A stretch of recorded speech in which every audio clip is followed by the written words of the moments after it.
Assalamualaikum warahmatullahi wabarakatuh. Selamat pagi. Nah, hari ini kita akan melanjutkan video kedua tentang asam basa. Kemarin video sebelumnya itu yaitu ion, kovalen, hidrat. Sekarang masuk ke tata nama asam sama basa, tata nama sederhananya ya. Nah, sebelum masuk ke tata nama asam, sebelumnya saya mau kenalan dulu sama jenis senyawa atau jenis ion yang dibentuk. Ada namanya ion biner, ada namanya poliatom. Berarti dua. Berarti terdiri dari dua jenis atom saja. Bukan dua atom ya, tapi dua jenis. Misal, biner itu kayak NaCl. Nah, Na sama Cl. H2S, H dengan S, bukan hanya 2 tambah S 3, enggak ya. Dia disusun oleh H dan S, maka ini senyawa biner. Ada juga jenis senyawa atau ion, itu namanya poliatom. Poli berarti terdiri lebih dari 2 jenis atom. Sekali lagi, 2 jenis, bukan 2 jumlah ya, tapi 2 jenis. Nah, itu contohnya KNO3, ada atom K, N, dan O. Berarti kan 3 itu namanya. Kemudian, nah, apa sih, pentingnya poliatom di sini? Jadi begini, kalian tuh harus bisa bedain kalian lagi ketemu sama senyawa biner atau poliatom. Mengapa? Tata nama biner itu biasanya cuman diakhiri dengan kayak ion kemarin kan, bla bla bla bla, nama unsurnya terus kasih ida. Misal klor, kayak natrium klorida, itu tinggal kalau biner itu tinggal klorida, belakangnya ada ida. Nah, misalnya nitrogen, nitrida. Oksigen, oksida. Jadi tata nama biner itu belakangnya ida. Tapi kalau tata nama poliatom itu nggak ada akhiran ida, tapi mereka punya nama sendiri. Nah, ini ada di buku LKS kalian. Saya lupa halaman berapa, silahkan buka LKS kalian. Nah, contoh ini, Bu, ini harus hafal Kak. Sepanjang saya jadi guru sampai kelas 3, kalian tuh akan banyak sekali bertemu senyawa-senyawa poliatom. Senyawa poliatom tuh banyak sekali. Ini adalah poliatom yang sering digunakan. Contoh yang terkenal ya, ini adalah NH4+, itu namanya amonium. NO2 nitrit, NO3 nitrat, SO3 2- sulfit, SO4 2- sulfat. Harus hafal Bu, harus. Pelan-pelan harus kita hafalkan. PO3 3- fosfit, PO4 3- fosfat. Jadi terus yang suka keluar itu adalah CN-, berarti ion cyanida. Cyanida. OH- berarti hidroksida. Nah, kromat CrO4 2-. Terus yang saling keluar lagi, nah yang kemarin kalian ketemu, ion asetat loh atau cuka ya. CH3COO-, ion asetat. Nah, terus yang suka keluar lagi nih, karbonat CO3 2- ini suka keluar. Terus geng-geng hipoklorit ini adalah tata nama golongan 7A ini suka keluar. Hipoklorit, hiklorit, klorat, perklorat, sekembar 4 ini nih sering keluar. Jadi kayak gitu. Nah, pertama kali yang harus kalian cek adalah kalian tuh harus bisa bedain dulu yang senyawa yang kalian lagi hadapin itu adalah biner atau poliatom. Nah, itu kan berbahaya nih. Nah, sekarang saya masuk modifikasi ion dari yang biner sama ion tapi dari poliatom. Nah, cara ngeceknya seperti ini ya. Memang waktu kemarin saya nggak ajarin di larutan elektrolit lebih dalam, karena tata nama belum diajarin. Nah, seperti ini ya. K2O. Nah, sekarang kalian ngelihat. Kalau ngelihat dari langsung lihat, ini binar atau poliatom. Ini binar. Kenapa? Hanya terdiri dari 2 jenis atom. Jenis K dan O. Bukan jumlah ya, tapi jenis. Hanya unsur K dan O. Oh, ini binar. Maka tata namanya bla bla bla nanti ida. Nah, tapi boleh juga kalian akan saya ajarin dulu cara memecah ion. Masih ingat tata nama dari materi bab kemarin, tata nama ion? Kita yuk belajar memecahkan ionnya. Nah, ini K sama 2O ini terdiri dari unsur K ditambah unsur O. Ini dulu. Setelah K baru unsur O. seperti ini, ya. Terus kalau belajar ikatan ion kan ada ionnya tuh. Terus mereka ngapain nih? Nah, ini putar muatan. Kang ngambil angka ini. Nah, ini gini nih. Nih ya. Nah, ini Kang ngambil angka muatan di bagian belakang. Bentar, ini ketebalan. Nah, terus yang O-nya, nah, yang O-nya itu ngambil apa? Muatan yang ada di sini. Oke, udah. Terus Kang ngambil angka di sini. Sini ada angka enggak? Bentar ya. Kak, ngambil angka muatan yang ada di O bagian bawah ya. Nah, ada apa-apa enggak? Kalau enggak ada apa-apa berarti 1. Maka di sinilah kita tulis K itu 1. Ingat, ion tuh depannya plus, berarti K plus. Ya, seperti itu. Dikembaliin ya. Nah, terus O ngambil angka mana? Nah, supaya ngebedain saya pakai warnanya. O tuh ngambil angka belakang. Jadi mereka ini tukaran. K ngambil angka O ngambil angka 2. Nah, gini ini namanya ionisasi. Nah, ini lihat. Nah, ini tebal nih. Udah kan? Ah, berarti di sini berapa? 2 kan? Berarti kita tulis oh tuh di sini 2 nih. Nah, ini kita sebut anak-anak namanya reaksi ionisasi. Ini adalah reaksi ionisasi. Reaksi ionisasi. Ionisasi itu jadi kita tuh reaksinya kita pecah menjadi ion-ion ionisasi. Itu nama reaksi ionisasi ya. Kalau pakai nama ini namanya apa? Nah, karena ini ion, ingat nggak? Ion tuh indeksnya diabaikan. Terus ini binar, langsung aja. Kalium, indeks diabaikan ya, bukan dikalium, tapi langsung kalium oksida. Ingat tata nama, gimana tata namanya? Indeks diabaikan. Nah, gitu ya. Saya mulai menggabungkan beberapa materi. Kemudian nih Al2O3. Ada Al2O3 di sini, perhatikan. Nah, yuk kita belajar lagi yuk reaksi ionisasinya gimana. Gimana tadi di warna hitam ya. K ngambil angka Al ngambil angka di belakang O. Ini set ngambil ya sini. Set, dah. Terus terus O ngambil angka yang ada di AL. Gini. Nah, nih. Gitu ya. Yuk, kita ini kan sama dengan AL sama O tuh ionisasinya terdiri dari, saya ini lupa juga nih. Sebenarnya reaksi ionisasi tuh harus tandanya kayak pakai reaksi kimia, menjadi. Nah, ini reaksi kimia ya. Ini juga ya, lupa menjadi. Nah, gitu. Reaksi ionisasi Al2O3 tuh terdiri dari ion apa? Yuk. Al dan ditambah unsur O. Ya gitu ya. Nah, yuk kita jadikan ionnya. Al ngambil angka 3, berarti di sini adalah Al3+. Terus O ngambil angka 2, berarti di sini 2 gitu. Ini adalah mu. Nah, Bu ini nih apa sih Bu? Inilah yang kita sebut dengan muatan. Muatan asli dia, K muatan plus. Gitu ya.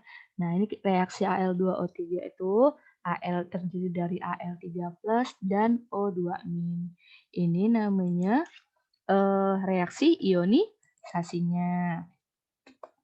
Ini reaksi ionisasi. Nah, terus namanya siapa? Namanya. Yuk, namanya. Karena ini ion, maka ion Bu, karena Al golongan, misalnya menjadi aluminium oksida. Aluminium oksida. Jadi seperti itu ya. Nah, lanjut. Sekarang binar kan. Nah, suatu saat kita bisa aja ketemu sama namanya poliatom. Bu, ciri-ciri poliatom tuh seperti apa sih yang membedakan dia sama binar? Bisa lihat pakai mata nih langsung K sama O ini binar nih. Kan K sama O aja kan. Ini coba perhatikan. Selain K sama S, itu ada O juga. Berarti kalian sedang ketemu sama poliatom. Gitu.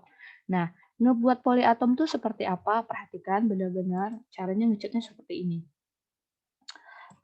Lihat nih ya, setelah K nih, harusnya kalau biasanya setelah K itu hanya sampai ketemu dengan S aja. Nih, ketemu sampai S aja, Nak. Nah, tapi di senyawa ini S nih bawa kawan, yaitu huruf O. Berarti, oh jangan-jangan S nih bawa kawan O, berarti kalian lagi ketemu geng poliatom. Berarti dari poliatom tuh berarti dari S ke O4 ini satu bagian tak terpisahkan. Berarti Bu, nggak boleh dipisah. Ulang. Setelah K harusnya S aja. Tapi kalau S bawa kawan di belakangnya, berarti kalian lagi ketemu poliatom. Di mana geng poliatom nih satu paket. Berarti S nih sampai O4 nih nggak boleh dipisah. Berarti nama dia lah memang SO4. Ya. Oh, mana Bu SO4 ini poliatom ke Bu? Cek namanya. Ada nggak SO4? Ada. SO4 tuh namanya sulfat. Nah, cara pertama ngebuat ionisasinya adalah pertama tandai SO4 nih satu paket ya anak-anak nih. Ha. Nih satu paket nih. Nggak boleh dipisah. Nah, jadi pas mereka buat ionisasi, perhatikan. K, K hitam ya. K, ditambah, nah SO4 ini satu bagian anak-anak. Nah, SO4. Sip, gini. Karena poliatom tuh 4 nih bukan angkanya K, tapi nama dia SO4. Jadi mengenal poliatom tuh kayak gitu. Setelah K harusnya S, tapi kalau S bawa kawan di belakangnya, berarti kalian harus yakin kalau kalian lagi ketemu paket poliatom. Di mana poliatom tuh satu paketnya segini. Dah, paket namanya gitu. Terus Bu, ionnya muatannya berapa? Baru kita pakai konsep ini, plus minus. Dah, K ngambil angka di belakang SO4. Nggak boleh 4 kan? Enggak, 4 ini paket. Jadi kita cari angka di belakang dia nih. Nggak ada apa-apa? Nah, kalau nggak ada apa-apa berarti K2 plus. Terus SO4-nya gimana Bu? Nah, SO4-nya barulah. Nah, kita ambil belakang SO4 ini satu nama ya, di belakangnya sebelah sini. Nih, ambil angka 2. Set. Berarti, berapa nih? 2. Berarti di sini lah 2. Seperti itu. Nah, itu namanya poliatom. Di mana poliatom itu kita anggap kayak geng, nama dia. Nggak boleh dipisah. SO4 itu satu kesatuan. Bagaimana cara kita memberikan namanya? Perhatikan. Namanya, itu lihat. Namanya tetap menggunakan tata nama ion. Kalau tata nama ion tuh masih ingat, indeksnya diabaikan. Jadi namanya siapa? Kalium, bukan dikalium ya, kalium. Nah, SO4 ini namanya siapa? Cek SO4 tuh di sebelah sini enak ya. Ini SO4 merah, perhatikan tanda merah yang saya berikan. Nah, perhatikan SO4 2- sulfat. Jadi Bu, namanya adalah SO4 2- itu namanya si sulfat. Ingat. Jadi namanya kalium sulfat. Nah, seperti itu. Lanjut. NaNO3. Nah, misal ya, ini nggak usah NaNO3 deh. Saya ganti aja nih menjadi, saya ganti bentar ya, Ca,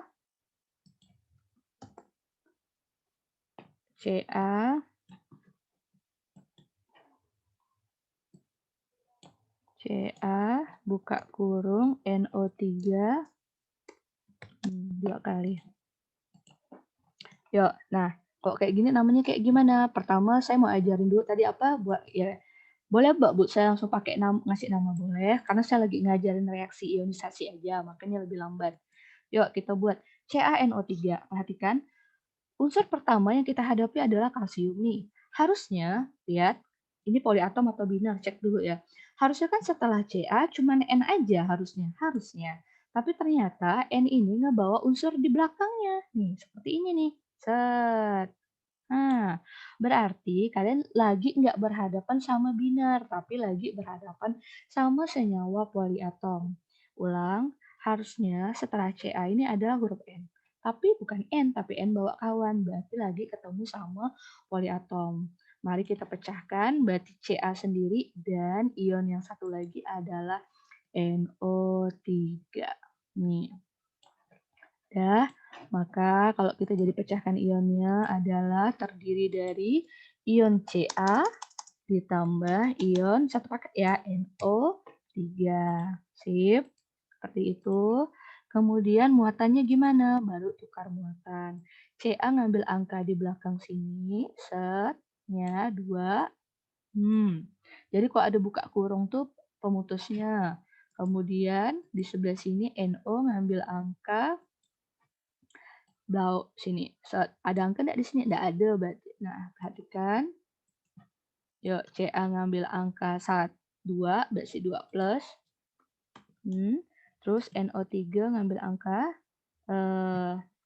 belakang sini enggak ada apa-apa, berarti min. Seperti itu. Nah, kalian boleh ngecek namanya. NO3 siapa ya? NO3.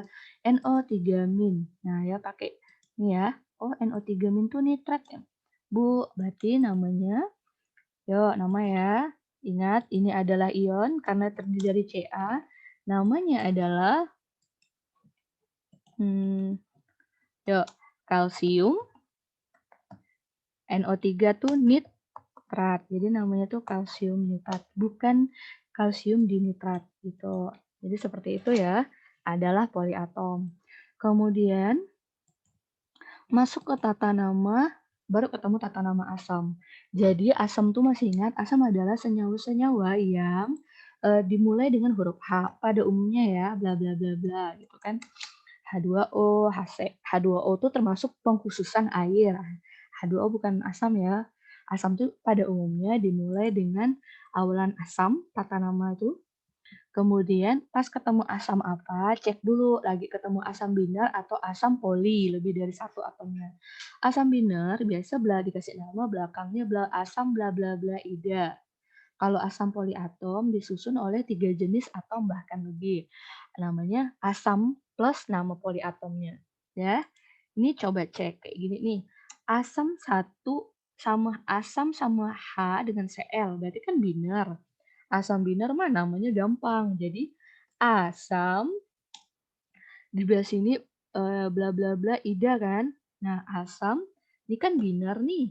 Berarti asam klor kasih akhiran ida. Asam klorida. Gitu merah ya. Nah, gitu. Lanjut lagi. Yang keduanya adalah H2S. Berarti asam ini kan binar nih, H sama S aja kan, gampang. Asam sulfur. Jadi sulfurida kan jelek, sulfida. Itu gampang. Nah, lanjut. Terus kalau HNO3, nah HNO3 coba perhatikan. Setelah H harusnya kan N aja nih, kan atomnya cuma 2 atom. Kalau N bawa kawan, oh berarti ini poliatom nih Bu. Berarti namanya asam NO3 nih apa? Nah, yuk ada nggak ya Bu senyawa yang namanya NO3? Cek. Nah, oh ini NO3 Bu, nitrat. Maka tulisannya asam nitrat. Dah, terus HCN. Nah, asam harusnya setelah HC aja. Ternyata C membawa kawan, berarti dia gak satu geng. Nah, nih. Nah, ini juga ya. Asam apa? CN yuk. CN cari Bu, asam kopi desika nih. Asam ion sianida. Berarti namanya asam sianida. Seperti itu. Jadi nih, tata nama asam tuh sebenarnya mudah, asal kalian hafal tabel ini. Apakah tabel ini wajib dihafalkan? Perlahan wajib dihafalkan, terutama ion-ion yang suka keluar. Itu adalah tata nama asam. Selanjutnya kita masuk ke tata nama basa.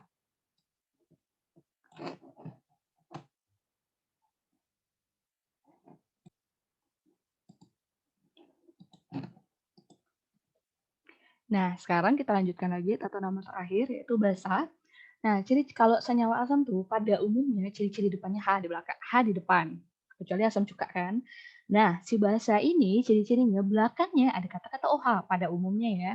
Jadi bahasa ini belakangnya ada OH. Yuk kita cek tata nama poliatom. OH itu punya nama apa sih? OH. OH ada nggak ya OH di sini? OH perhatikan ya ini. OH tuh punya nama hidroksida. Basa itu punya ciri OH. Jadi tata nama basa itu anak-anak maka menggunakan prinsip ion di mana ion masih ingat indeksnya diabaikan. Tapi kalau transisi dikasih keterangan muatan, kemudian OH itu kan namanya kan hidroksida ya, maka belakangnya diberi akhiran hidroksida. Ini tata namanya enak sekali, cek aja depannya. Nih, oh Bu, ada belakangnya ada OH Bu. Nah, tugas kalian cuma ngecek bla bla Na. Nah, Na ini golongan 1A Bu, maka namanya indeksnya diabaikan aja ya. Jadi namanya natrium. Nah, natrium yang dapat dari Na, OH-nya kan poliatom tuh langsung aja natrium hidroksida gitu. Natrium hidroksida. Lanjut yang ini. Bu, Ca. Cek yuk. Ca tuh golongan 2A. Nah, 2A ya di sini nih.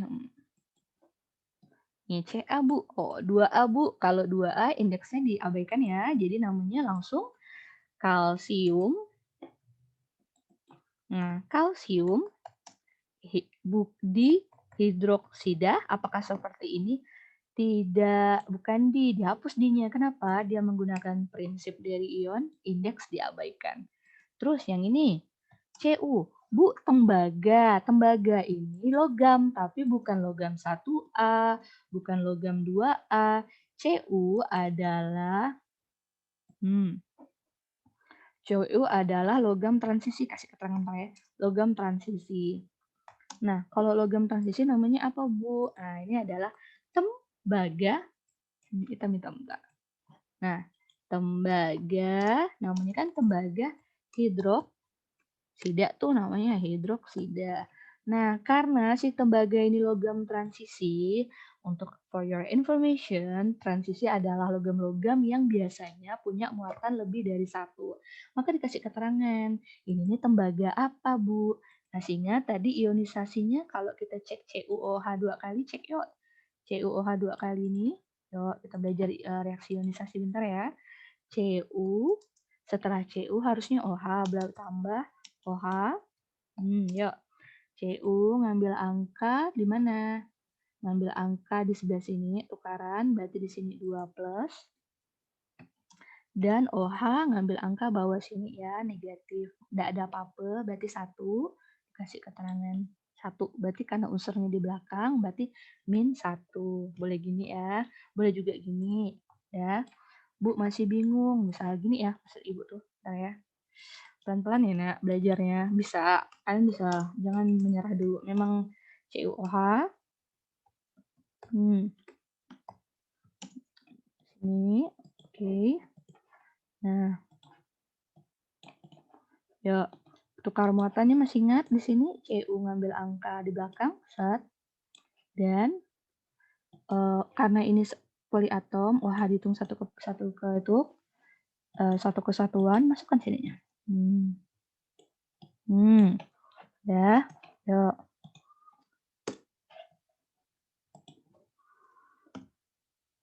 Cu, bla bla bla, senyawa OH, yuk muatan Cu ngambil angka belakang, di sini berapa? 2. Maka angka depan 2, berarti 2 plus, itu kalau ion. Terus OH-nya minus. Nggak ada apa-apa ya, berarti 1 nih. 1 karena unsurnya di belakang, jadi kasih tanda minus. Oh, Cu di sini Cu2 plus, berarti tembaga 2 hidroksida. Bentar ya.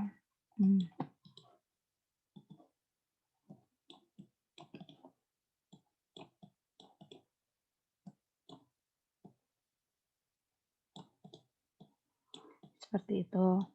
Nah, tata nama bahasa itu lebih mudah karena tinggal mengikuti tata nama ion, terus belakangnya kasih nama hidroksida. Nah, sekian dulu pelajaran untuk minggu ini. Siapkan video ini, pelajari untuk kita masuk ke minggu depan. Oke, Saya akhiri video hari ini, mudah-mudahan bisa membantu untuk mempelajari materi minggu depan. Oke, assalamualaikum warahmatullahi wabarakatuh.